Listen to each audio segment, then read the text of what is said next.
Class 6 exercise 3.3 question number 1। पहले video में मैंने इस क्वेश्चन को यहाँ तक करवाया था। आप देखो, हमने इन नंबर को चेक करना है 8 के साथ कि क्या ये 8 के साथ डिवाइड होते हैं। तो आपने 8 का जो डिविजिबिलिटी रूल है उसको पहले अपने माइंड में बिठा लेना है। 8 का रूल क्या होता है? एंड वाले 3 डिजिट को चेक करना होता है कि वो 8 से डिवाइड होते हैं या नहीं होते हैं। अगर एंड वाले 3 8 से डिवाइड हो जाएंगे तो पूरा का पूरा नंबर ही डिवाइड हो जाएगा। अब जैसे 128 था, ये तो है ही 3 डिजिट से बना हुआ है ना, तो इसको क्या करना पड़ेगा? आपको पूरे का पूरा चेक करना पड़ेगा। 128, ये देखो मैं ये आपको ये करके बताता हूँ। जैसे 128 था, इसको हमने 8 के साथ डिवाइड किया। 8 1 ज़ा 8, तो ये 12 में से 8 गया तो कितना हो गया? 4 आ गया, ऊपर से आ गया 8। 8 6 ज़ार कितना हो गया? 48। तो ये देख सकते हो आप, पूरे का पूरा डिवाइड हो गया ना। तो ये 128 जो है वो 8 से डिवाइड हो जाएगा। आगे क्या है? 990, तो ये भी 3 का ही बना हुआ, तो 990 को पूरा ही आपको डिवाइड करना पड़ेगा 8 के साथ। 8 1 ज़ा 8, फिर कितना आया? 1 आया, 9 आया, 8 2 ज़ार कितना हो गया? 16। ठीक है, 9 में से 6 गया तो कितना हो गया? 3 हुआ और 0 हो गया। 8 3 ज़ार कितना हुआ? 24। ये देखो हुआ ही नहीं पूरा डिवाइड, तो इसलिए ये कितना आया? 9 आया। तो ये आपको रफ में जाके करना है भाई, ठीक है। तो ये क्या आया? 9 आया। इसके बाद क्या है? 1586। आपको सिर्फ एंड वाला जो 586 है ना, 586 को चेक करना कि 8 से पूरे का पूरा डिवाइड होता है या नहीं होता है।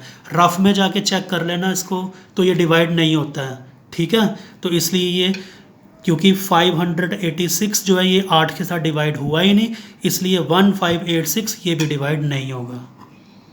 इसके बाद क्या आ गया? 275। ये तो पूरे का पूरा नंबर 3 ही डिजिट का बना हुआ, तो पूरे को डिवाइड कर लेना, 8 के साथ नहीं होगा ये, तो ये 9 आ गया।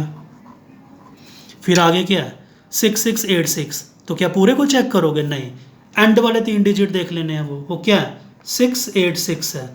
तो 686 को क्या करना है? 8 के साथ डिवाइड करना है। अगर हो जाएगा तो पूरा नंबर भी होगा। तो रफ में जाके इसको चेक करो, डिवाइड करो।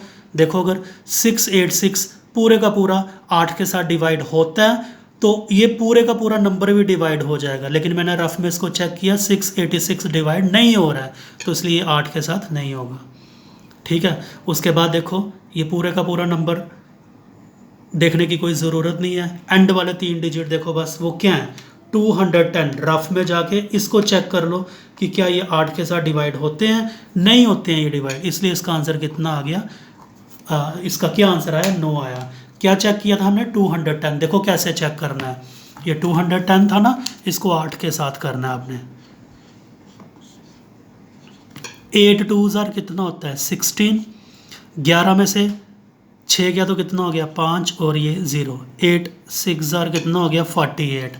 तो ये आ गया 2। देख सकते हो पूरा डिवाइड नहीं हुआ, क्योंकि 210 जो है ये 8 के साथ पूरा डिवाइड हुआ ही नहीं है, इसलिए ये पूरे का पूरा नंबर, कौन सा नंबर? 63910, ये भी डिवाइड नहीं होगा।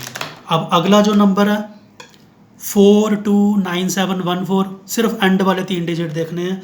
714 कि क्या ये 8 से डिवाइड होता है या नहीं होता है। रफ में जाके देख लेना, नहीं होता है, इसलिए पूरे का पूरा नंबर भी डिवाइड नहीं होगा। फिर इधर सिर्फ 856 को चेक करना है आपने। 856 को डिवाइड करना 8 के साथ, शायद ये हो जाएगा डिवाइड। हाँ, हो जाता है, ये पूरा डिवाइड हो जाता है।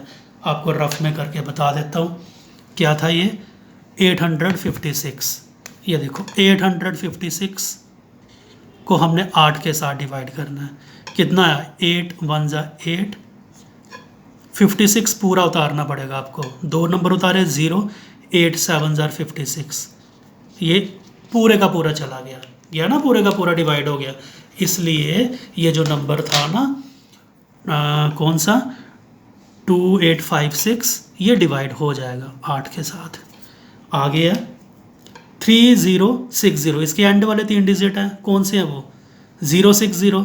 तो इसलिए 060 को कैसे पढ़ोगे? 60 ही पढ़ोगे। तो 60 जो है वो 8 के टेबल में तो आता ही नहीं है, तो ये भी 9 आ गया। उसके बाद क्या आगे 839 को चेक करना है। 839 को आपने चेक करना है 8 के साथ, रफ में जाके कर लो, पूरा डिवाइड नहीं होगा तो ये 9 आ गया। ठीक है, अभी आगे डिविजिबिलिटी रूल आपने 9 का अप्लाई करना है। चलो 9 से पहले 10 ले लेते हैं, फिर इसको मैं अलग वीडियो में भेजूंगा 11 को। 10 के लिए क्या है, 10 के लिए क्या होता है, एंड में जिसके भी 0 होगा वही डिवाइड होगा। ये होगा यस, क्योंकि एंड में 0 नहीं है, 0 नो, नो, अगला भी नो, अगला यस है। क्यों यस है, क्योंकि एंड में क्या लगा हुआ है 0। फिर आगे नो है, फिर नो है, ये भी यस है, और ये क्या नो है। तो 10 की डिविजिबिलिटी कैसे चेक करनी है, जिसके भी एंड में 0 लगा होगा तो वो नंबर जो है 10 से डिवाइड हो जाएगा। अभी 9 के साथ चेक करेंगे। 9 के साथ कैसे चेक करते हैं, डिजिट्स को ऐड करना है, जैसे 3 का किया था ना वैसे ही 9 का सेम टू सेम ही होता है। उधर हमने डिजिट्स को ऐड करके देखा था कि 3 से डिवाइड होता है या नहीं होता है, इधर 3 से देखना है। तो ये देखो 9 जमा 9 कर लो, 9 + 9 कितना होता है, 18 होता है। तो 18 2 के टेबल में आता है ना, इसलिए ये यस होगा ये। फिर ये है 1586, ऐड कर लो इसको, 8 6 14, 5 1 14 और 5 19 और 1 20। 20 कहाँ आता है 9 के टेबल में, तो ये 9 आ गया। अगला चेक कर लो, ये 7 5 12 13 14, 14 भी कहाँ आता है 9 के टेबल में, 9 आ गया। ये कर लो 6 6 12, 12 और 8 कितना होता है, 12 और 8 कितना हो गया 20, 20 और 6 कितना होता है 26, 26 तो आता ही नहीं है 9 के टेबल में, इसलिए ये कितना हो गया 9 हो गया ये कर लो 6 3 9 9 18 2 20 और 1 21, 21 भी 9 के टेबल में नहीं आता है तो 9 हो गया ये। अगला देखो 4 2 6, 9 और 6 15, 15 और 7 कितना होता है 15 और 7 22, 22 और 1 23, 23 और 4 कितना होता है 27, 27 ऐड करके आया है। तो 9 के टेबल में 27 आता है, इसलिए यस आ गया। उसके बाद इसको चेक करेंगे 8 2 10 5 15 और 6 कितना हो गया 21, 21 तो आता ही नहीं है 9 के टेबल में, इसलिए कितना आ गया 9 आ गया। ये देखो 3 जमा 6 कितना 9, 9 के टेबल में आता है, इसलिए डिवाइड हो जाएगा। ये कर लो 6 4 10 8 18, 18 और 3 कितना हो गया 18 3 21 और +9 किया तो कितना हो गया 30, 39 के टेबल में नहीं आता, इसलिए ये कितना हो गया 9 हो गया। अब रहा 11 का, तो 11 का थोड़ा सा रूल मुश्किल होता है, इसको मैं एक अलग वीडियो में भेजता हूँ। ठीक है, ये क्वेश्चन नंबर 1 की आपको टोटल 3 वीडियो भेजूंगा मैं। आई बात समझ, तो तीसरे वीडियो में मैं आपको 11 वाला करके बताता हूँ, तो इसको ध्यान से समझना और कापियों पे नोट करना। ओके।